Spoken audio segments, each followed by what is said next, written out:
में हम लोगों ने वेक्टर क्या होते हैं उसके बारे में पढ़ा था। आज हम लोग पढ़ेंगे वेक्टर को जोड़ा कैसे जाता है। तो वेक्टरों को देखिए जोड़ने के 3 तरीके हमने आपके सामने लिखे हैं, ग्राफीय विधि, गणितीय विधि और वियोजन विधि। क्या कौन सारी विधियाँ क्या क्या होती हैं हम इसके बारे में हम लोग डिस्कस करेंगे। तो देखिए ये विधि आपको दिख रही है वेक्टर ए और वेक्टर बी। अब क्या करेंगे कि ये इसी वेक्टर के समांतर एक वेक्टर इसको ऐसे नीचे ले आ देंगे। ये आपका वेक्टर बी, इसको ऐसे ले आएंगे, ये आपका वेक्टर क्या हो गया बेटा, बी हो गया। ठीक, अब ये आपने स्केल से नाप लिया और इसका ये जो पॉइंट टेल है, मतलब इसकी जो पूंछ है और ये जो इसका सर है, उसके बीच में एक सीधी लाइन ऐसे जोड़ दीजिए ऐसे। ठीक, तो ये जो वेक्टर है, ये जो आपको पीले रंग से मैंने बताया, ये आपका रिजल्टेंट वेक्टर है, जो कि क्या बता रहा है, vector A plus vector B के बारे में आपको बता रहा है। किसके बारे में बता रहा है, वेक्टर ए वेक्टर बी के। अब देखिए इसमें क्या है कि आपके पास इतना समय नहीं है, आपके पास इतना समय नहीं है कि आप हमेशा वेक्टर को ऐसे लो, फिर ऐसे बनाओ, फिर ऐसे नापो, ये बहुत कॉम्प्लिकेटेड हो जाएगा। तो इसी को सॉल्व करने का एक विधि बता दिया गया कि आखिर हम दो वेक्टर्स को कैसे जोड़ सकते हैं और कैसे हो सकते हैं। लेकिन देखिए ये जो विधि है बहुत ज़रूरी है। अब इस विधि में सबसे पहले करते क्या है, सबसे पहला काम है एक वेक्टर को बना लो और पहले का जो सर है उसको दूसरे के पूंछ से मिला दो। पहले का जो सर है मतलब हेड है उसको दूसरे के टेल से मिला दो। अब मिलाने के बाद उन दोनों को ऐसे एक लाइन खींच दो और वो उसका क्या होगा बेटा, रिजल्टेंट वेक्टर हो जाता है।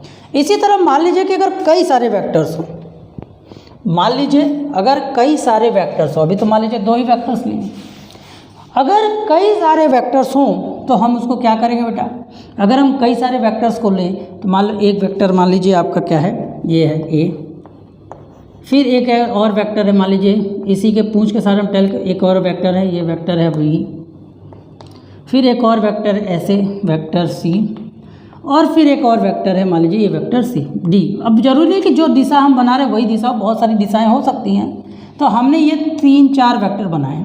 मान लीजिए फिर एक वेक्टर हमने ऐसे ले लिया, इस वेक्टर का नाम है ए। अगर इन सबको हम देखें तो इन सबका रिजल्टेंट वेक्टर कितना होगा, तो मैंने क्या बताया था कि सबके टेल हेड को जोड़ दीजिए। टेल हेड मतलब सिर और पूंछ को जोड़ दीजिए, फिर पहले का पूंछ और अंतिम का सिर मिला दीजिए, पहले का सिर और अंतिम का पूंछ मिला दीजिए। ऐसा आप कर दोगे तो ये जो वेक्टर है, ये जो आपका वेक्टर दिख रहा है, ये जो वेक्टर आर है वो इन सब के सम के इक्वल होगा। समझ में आ रहा है। अब इनको हम नॉर्मल गणित से नहीं जोड़ सकते। देखिए अगर ये 3 होता, ये 4 होता, ये 5 होता, ये 6 होता और ये 7 होता, तो नॉर्मली आप ऐड करोगे तो कुछ और वैल्यू आ जाएगा कि नहीं आ जाएगा। इसीलिए इनको हम नॉर्मल विधि से जोड़ नहीं सकते। अब इसी को देखने के लिए उन लोगों ने क्या किया कि चलो ये तो विधि हो गई, इसमें बहुत दिक्कत होगा, ठीक है, तो इसी को जोड़ने के लिए गणितीय विधि का प्रयोग, ग्राफिकल विधि की मदद से ही गणितीय विधि का एक निगमन हुआ। चलिए अब हम गणितीय विधि के ऊपर आते हैं कि गणितीय विधि कैसे हुआ। चलिए देखिए, तो हम गणितीय विधि के आधार पर इसको हम आपको बता रहे हैं त्रिभुज विधि के आधार पर। तो मान लीजिए 2 वेक्टर्स हैं अपने पास, मान लीजिए अपने पास 2 वेक्टर हैं, एक वेक्टर ए है और एक वेक्टर अपना बी है बेटा, एक वेक्टर ए है और एक वेक्टर बी है बेटा। ठीक, ये आपका वेक्टर बी है। चलिए थोड़ा सा और इधर बना देते हैं जिससे आपको और अच्छे से क्लियर हो जाएगा। चलिए देखिए थोड़ा नीचे बनाते हैं ताकि लंबा कुछ भी हो दिक्कत ना हो। ये आपका वेक्टर मान लीजिए ए है और ये मान लीजिए आपका वेक्टर बी है।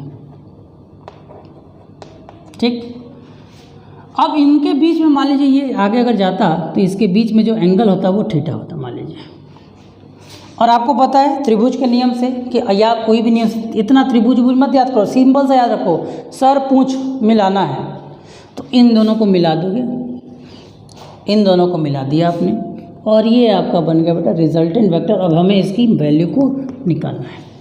अब हम कर क्या रहे हैं, और इसके बीच का जो एंगल है मान लीजिए वो अल्फा है, क्योंकि देखिए वेक्टर अगर आप निकाल रहे हो तो 2 बातें को आपको याद रख, एक तो उसकी मैग्नीट्यूड निकालना प्लस उसकी दिशा, दोनों आपको जानना होगा। अब हम क्या कर रहे हैं कि ये जो हमने फॉर्म दिया इसका नाम देते थे, इसको हम नाम दे देते हैं बेटा P, इसको नाम दे देते हैं P, इसको नाम दे देते हैं Q और इसको हम नाम दे देते हैं R। अब यहाँ से हमने क्या किया कि एक परपेंडिकुलर, एक लंबवत कुछ डाला। कंस्ट्रक्शन आप लोग पढ़े होंगे। ये आपका मान लीजिए एस हो गया और ये आपका 90 डिग्री है। ठीक, चलिए अब हम थोड़ा सा अपना दिमाग का प्रयोग करें। अगर हम कुछ देर के लिए भूल जाएं कि अपने पास ये है, कुछ देर के लिए भूल जाइए, तो यह जो पूरी भुजा है, ये जो पूरा त्रिभुज है, कौन सा त्रिभुज? त्रिभुज PSR, कौन सा बेटा? समकोण त्रिभुज है।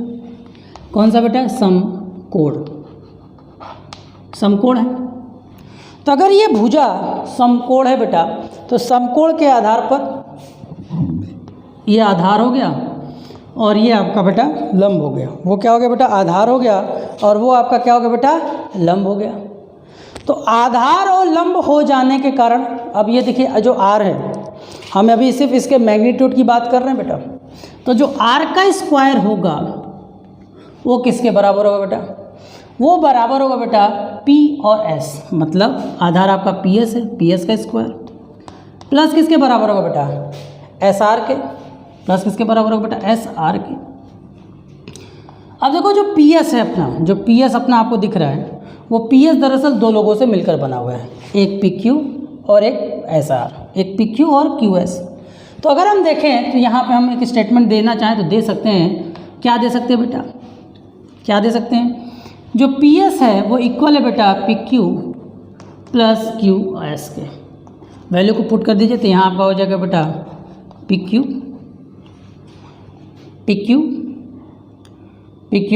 प्लस QS का होल स्क्वायर प्लस SR।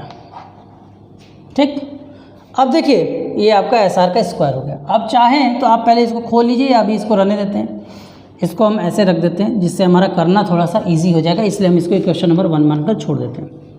अब इसमें देखिए आपके पास कठिनाई क्या है। कठिनाई ये आई कि आपने जो कंस्ट्रक्शन किया है QX, तो मतलब QX की वैल्यू हमें फाइंड करनी होगी और आपने जो SR निकाला उसकी भी वैल्यू आपको फाइंड करनी होगी, और हमने माना कि इनके बीच में ये थीटा एंगल। अब देखिए यहाँ पे, अब ये यहाँ पे नीचे ऐसे आ गया कि नहीं आ गया? अब हम अगर ट्रायंगल मान लेते हैं कि हम कुछ देर के लिए भूल जाते हैं कि ये लोग भी अपने पास हैं, तो आप देखेंगे तो त्रिभुज, जो आपका जो त्रिभुज है वो त्रिभुज QS और R भी बेटा समकोण है। समकोण होने का मतलब इनके पास ये जो त्रिकोणोमेट्रिकल रूल होगा वो काम करेगा। अब यहाँ पे जो देखिए B, देखिए वेक्टर में दो लोग होते हैं मैग्नीट्यूड, ये आपका जो वैल्यू है वो B है, ये जो वैल्यू है आपका कितना बेटा? B है। और अगर आपको आधार निकालना, लंब निकालना, अब देखिए जैसे आपका हम त्रिभुज यहाँ फिर से बना देते हैं। यहाँ देखिए इसकी वैल्यू आपके पास बेटा R है, B है, यहाँ पे आपके पास थीटा है और ये आपको निकालना है, मतलब ये भी निकालना है। अगर ये कण है और ये आधार है, कण और आधार के बीच में बात कौन करता है बेटा? Cos theta. तो यहाँ से हम ले लेंगे कॉस थीटा। कण और आधार के बीच में बात कौन करता है? Cos theta. आपने पढ़ा होगा लाल बटे कक्का, पढ़ा होगा। तो लंब या आधार आपका ये है, इसका मान बेटा QS है। इसका मान कितना है आपका? QS। तो हमने यहाँ पे रख दिया QS। तो ये QS अपॉन में QR, क्या हो गया बेटा? QR। चलिए वैल्यू पुट करते हैं। QS हमें निकालना था और QR की जो वैल्यू है बेटा वो B के बराबर है, तो इसलिए हम यहाँ से हटाकर सीधे इसको B लिख दे रहे हैं, जिससे हम इसका गुणा करेंगे तो हमें B cos थीटा बराबर हमको मिल जाएगा बेटा QS। या इसको थोड़ा सीधा लिख देते हैं, QS की जो वैल्यू हमें मिल रही है वो कितनी मिल रही है बेटा? B cos theta. कितनी मिल रही है? B cos theta. इसको आप इक्वेशन नंबर 2 मान लो। इसी तरह हमने जब इसको निकाला तो अब हमारा अगला टारगेट है बेटा, अब अपना अगला टारगेट है, क्या टारगेट है? ये निकालना। अब ये निकालना है इसके रिस्पेक्ट में, तो ये बेटा आपका लंब है और ये आपका क्या बेटा? कण है। लंब और कण के बीच में अगर कोई बात करता है तो वो कौन करता है बेटा? साइन करता है। साइन का फॉर्मूला यूज़ करेंगे। तो साइन थीटा का अगर हम यूज़ करें, इसको यूज़ करें साइन थीटा को, यदि हम यूज़ करें तो साइन थीटा की वैल्यू कितनी बेटा? लंब कितना बेटा आपका? RS है और कण आपके पास पहले से पता है B है। सेम वही चीज़ अगर हम करें क्रॉस मल्टीप्लिकेशन, सेम वही चीज़ करें अगर हम क्रॉस मल्टीप्लिकेशन की वैल्यू को ले आएँ तो जो B यहाँ पे गुणा हो जाएगा और ये आपको हो जाएगा B साइन थीटा बराबर बेटा RS या SR। सॉरी, हाँ ठीक है बेटा। अब इन दोनों को आगे पीछे कर देते तो आर एस की जो वैल्यू आ गई वो क्या आ गई बेटा, बी साइन थीटा। अब देख रहे हैं हमारे पास सारा value angle A angle B के बराबर में आ गया, और आपका जो पी क्यू है वो पहले से ही, जो आपका पी क्यू है वो पहले से ही ए है। चलिए अब सभी इको इक्वेशन नंबर 3 मानते हैं। इसको आप नोट भी करते रहिएगा, क्योंकि हो सकता है कि अब हम फिगर को मिटा देंगे, नहीं मिटाएंगे नहीं, कि अगले स्टेप में भी उसकी ज़रूरत है, तो कुछ चीज़ों को हम इरेज कर सकते हैं, इसलिए आप इसको नोट भी कर लें। अब ध्यान दीजिए, अब हम यहाँ पे लिखेंगे समीकरण 1, 2 व 3 से तीनों को एक साथ मिलाया। जब तीनों को हमने एक साथ मिलाया बेटा तो हमारे पास आर स्क्वायर, ठीक बेटा। पी क्यू की वैल्यू कितनी है अपने पास, पी क्यू की वैल्यू अपने पास ए है, तो ए प्लस क्यू एस की वैल्यू कितनी है बेटा, बी कॉस थीटा, तो हमने लिख दिया बी कॉस थीटा का होल स्क्वायर। और एस आर की वैल्यू कितनी है बेटा, एस आर की वैल्यू बेटा बी साइन थीटा का होल स्क्वायर। अब इसको चलिए करते हैं।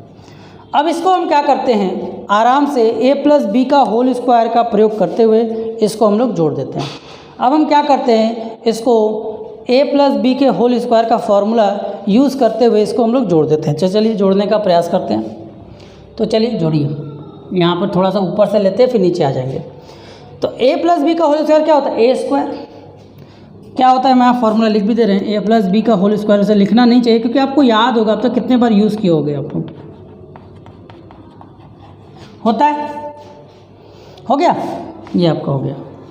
अब देखो ध्यान से, ए स्क्वायर, ए की जगह आपका खुद ए है, तो यहाँ पे जो आर स्क्वायर है वो बन गया बेटा A square, plus B square, B की जगह क्या है बेटा, बी कॉस थीटा है, तो आप क्या लिखोगे, plus B square cos square theta, plus 2ab plus 2 into A into B cos theta, plus यहाँ पे जो है इसका वैल्यू कितना हो जाएगा बेटा, B square sine square theta.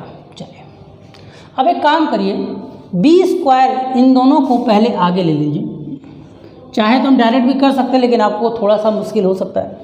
तो यहाँ से हम आर की वैल्यू अगर हम निकालें, यहाँ से हम अगर आर की वैल्यू आर स्क्वायर की वैल्यू निकालें तो हमें मिल जाएगा A square plus B square cos square theta, plus इसको आगे ले आइए तो ये आपको हो जाएगा B square sine square theta plus 2ab cos theta. चलिए अब नीचे आइए।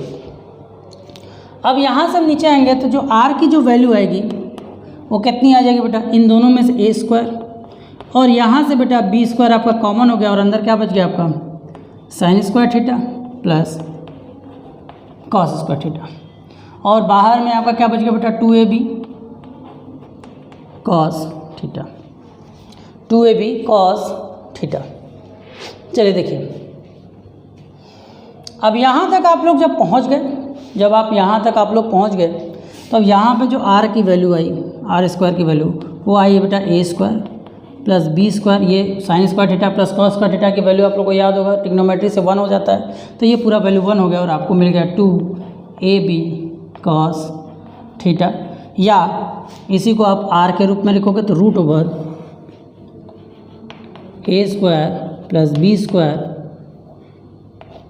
Plus 2ab cos theta. समझ में आया? तो ये आपका क्या हो गया बेटा, ये आपका क्या हो गया, ये आपका मैग्नीट्यूड आ गया कि r की वैल्यू क्या है। अभी हमारे पास देखिए दिशा बचा हुआ है, ध्यान दीजिएगा, अभी हमारे पास दिशा बचा हुआ है कि इसका डायरेक्शन क्या है, तो इसको आप कर लीजिए नोट। ठीक, चलिए नोट कर लीजिए। तो अब हम इधर वाले के कुछ हिस्से को इरेज करते हैं। ठीक,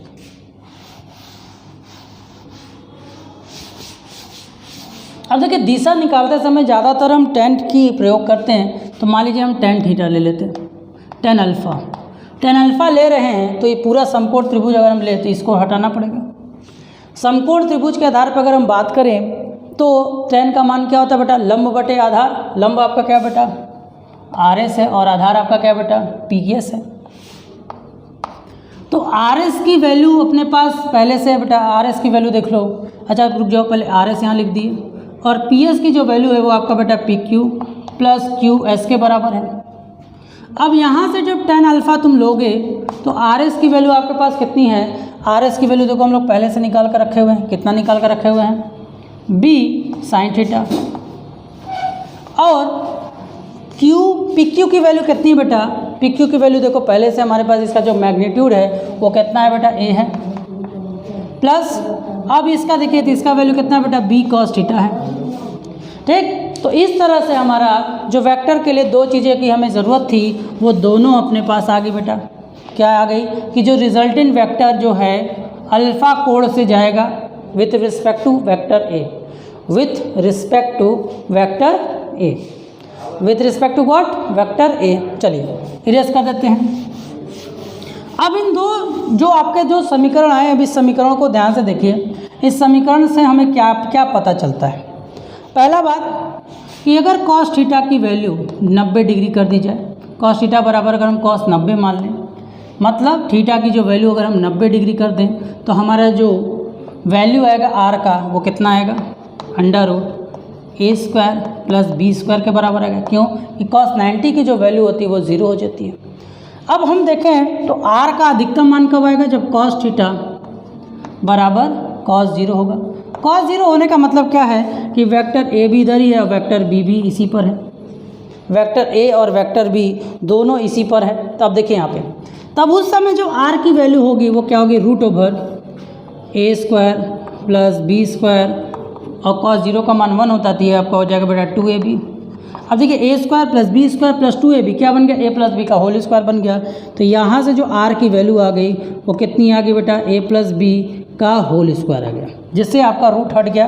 तो जिससे आपको पता चला कि r की वैल्यू आएगी a प्लस b, जिससे हमें ये पता चला कि अगर कोई दो वेक्टर, ध्यान दीजिएगा, वेक्टर a और वेक्टर b एक ही लाइन में है, मतलब कोलिनियर हैं, एक ही रेखा पर हैं, तो इसका मतलब उनको सीधे जोड़ा जा सकता है। अब हम जो अभी तक हम लोग सीधे नहीं जोड़ पाते थे, अब हम उसको चाहें तो सीधा जोड़ सकते हैं। ठीक, समझ में आया।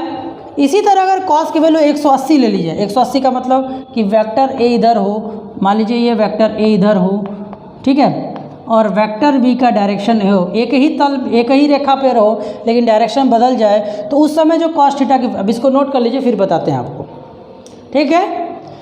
तो उस समय जो वैल्यू होगी, अब देखिए ध्यान से, ये आपने दो को देख लिया होगा। अब हम cos थीटा की जो वैल्यू है वो कितनी ले रहे हैं, cos 180, और 180 की वैल्यू कितनी होती है बेटा, -1 होती है। कितनी होती है, -1। तो उस कंडीशन में आपका ये जो वैल्यू r है वो कितना हो जाएगा, सब कुछ सेम रहेगा, बस ये बदल जाएगा। तो ये आपका हो जाएगा a² प्लस b² -2ab। ठीक, जिससे आपका r का वैल्यू हम डायरेक्ट लिख दे रहे हैं a माइनस b।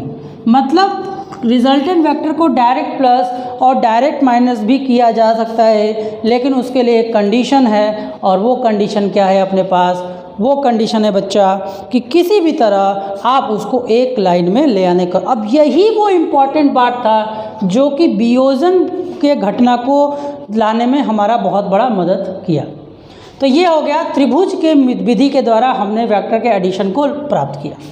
अब देखिए, हम त्रिभुज की विधि अगर ना यूज़ करते तब क्या होता है, अगर हम त्रिभुज की विधि प्रयोग ना करते तो क्या होता। एक और विधि है समांतर चतुर्भुज, वेक्टरों को जोड़ने का समांतर चतुर्भुज का नियम। समांतर चतुर्भुज का नियम क्या कहता है, समझने का प्रयास कीजिएगा। समांतर चतुर्भुज का नियम कहता है कि यदि कोई दो सदिश एक दूसरे के, यदि कोई दो सदिश क्या हों, एडजेसेंट साइड ऑफ पैरेललोग्राम, मतलब कि किसी संयुग्मी भुजा के द्वारा प्रदर्शित किया जाए और उनके बीच में अगर कोण थीटा हो, तो उसका जो रिजल्टेंट वेक्टर होगा, वो क्या होगा बच्चा, वो उसके डायगोनल से, मतलब उसके विकर्ण से प्रदर्शित किया जाएगा। किससे प्रदर्शित किया जाएगा बेटा, उसके विकर्ण से प्रदर्शित किया जाएगा, जो कि, और कौन सा विकर्ण, देखिए समांतर चतुर्भुज के दो विकर्ण होते हैं, समांतर चतुर्भुज के दो विकर्ण होते हैं। कौन सा विकर्ण, जो उस बिंदु को भी छूता होगा, मतलब इन दोनों का जो रिजल्टेंट वेक्टर होगा वो ये होगा r। अब हमें इसे सॉल्व करना है। कैसे सॉल्व करेंगे? अब देखो ये वेक्टर बी है तो समांतर वेक्टर इधर है, तो अगर ये बी है तो ये भी बी होगा, मतलब इसको हम बी मान देंगे। फिर वही सेम प्रोसेस पूरा ऐसे आप नाम ऐसे कर दीजिए। चलिए नाम भी हम उसी हिसाब से दे देते हैं ताकि आपको तकलीफ़ ना हो। तो चलिए इसका नाम हम दे देते पी क्यू आर और ये आपका ऐसे एकदम नाम भी उसी देते हैं। अगर ये समांतर लाइनें हैं और इनके बीच का कोण थीटा है तो जो कोण यहाँ बनेगा वही कोण इधर भी बनेगा। बनेगा कि नहीं बनेगा? तो वही कोण आपका यहाँ पे भी बन जाएगा, वही कोण आपका क्या बन जाएगा? यहाँ बन जाएगा। अब देखो ध्यान से, तो ये अगर हम मिटा दें तो ये कौन सा नियम बन गया? फिर से त्रिभुज वाला बन गया कि नहीं बन गया? बस समांतर नियम का यूज़ करना है, लेकिन जो रूल जो वैल्यू आएगी वो वही आएगी जो हमने अभी सॉल्व करके बताया है। आर की वैल्यू आपके लिए क्या ही है? √a² plus b² plus 2ab cos theta, और आपका tan a की जो वैल्यू आएगी वही सेम वैल्यू आने वाली है। वैल्यू में भी आपका कोई परिवर्तन नहीं होने वाला है। तो ये मैं आपके लिए छोड़ता हूँ, आप अपने से इसको कंप्लीट कर लेंगे। ठीक है, अब आते हैं वियोजन विधि पर। अब आते हैं वियोजन विधि पर। वियोजन क्या होता है? अब देखिए वियोजन में बात करने के लिए आपको समझना होगा कि जैसे मान लीजिए, अब इसको क्या करते हैं, किसी अक्ष के आधार पर देखते हैं।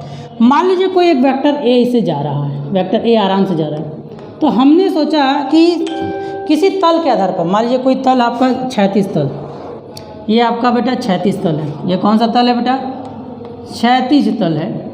मान लीजिए आपका क्षैतिज तल है। इस क्षैतिज तल के आधार पर, किसके आधार पर? इस क्षैतिज तल के आधार पर इसका कोण थीटा है, और ऊपर जाने पर ये 90 ठीक ऊपर 90 डिग्री पर ये आपका क्या बेटा?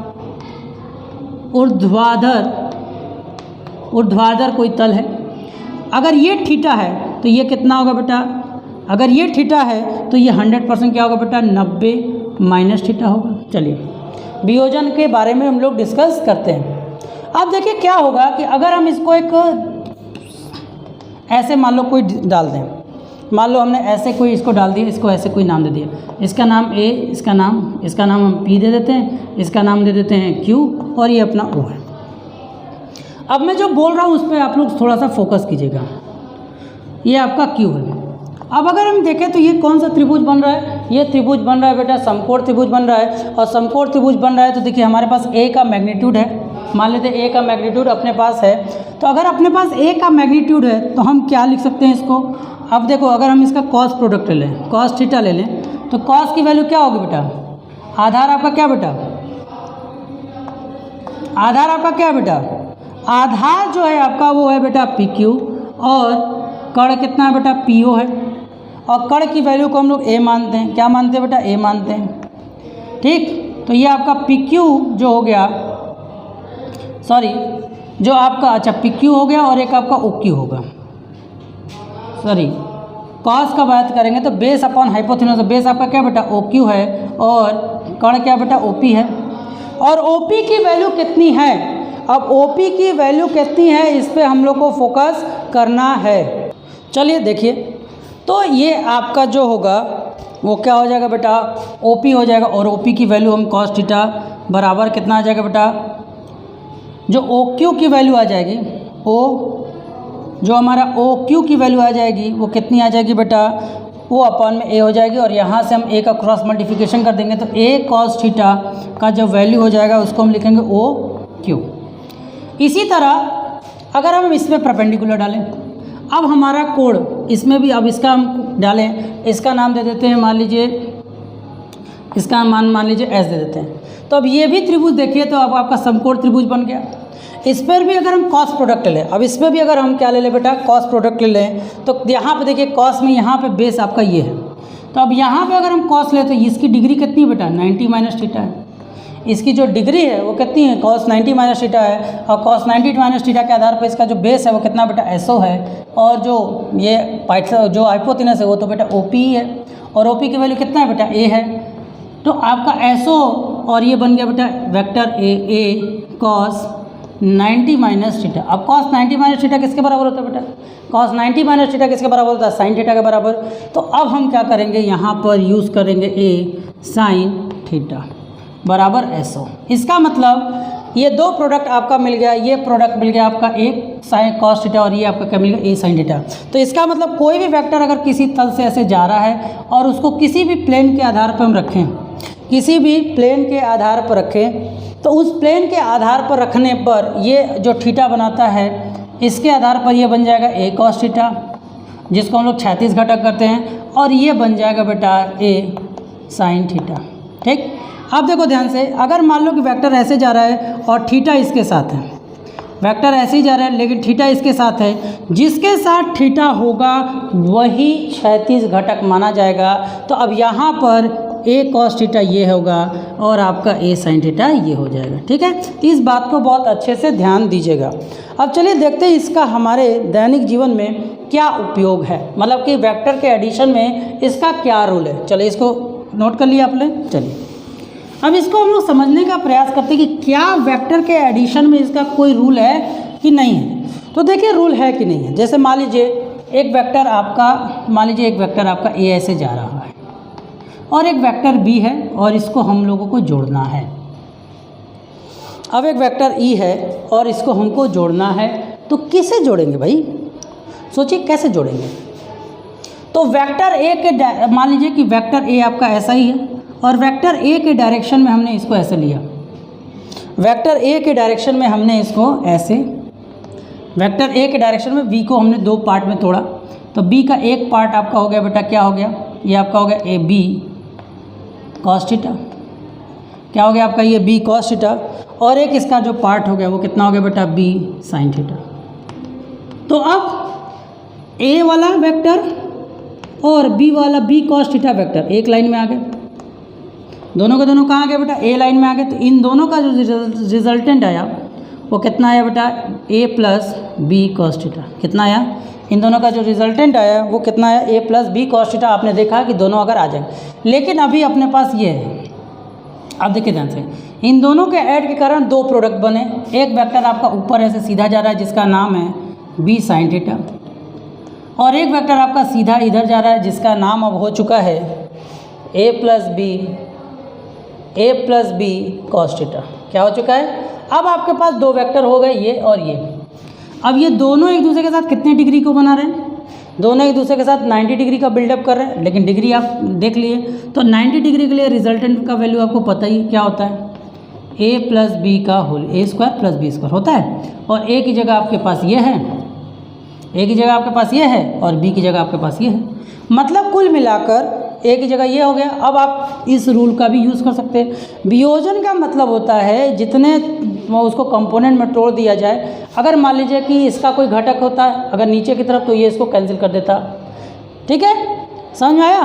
तो वियोजन का हमारे पास आ गया, और ए की जगह हम बी की जगह क्या रखेंगे बेटा ए प्लस बी कॉस थीटा का होल स्क्वायर। तो देखिए इसको हम डायरेक्टली नहीं कर सकते, दो दो तीन तीन को कर सकते हैं। अगर कोई आया कि सिर्फ और सिर्फ एक डायरेक्शन, तो हम क्या करेंगे, वियोजन के द्वारा एक वेक्टर 36 का बना लेंगे और एक वेक्टर किसका बना लेंगे, हॉरिजॉन्टल का बना लेंगे, और उन दोनों का एक रिजल्टेंट वेक्टर निकाल देंगे। ठीक है, समझ में आया, नोट कर लीजिए। Thank you.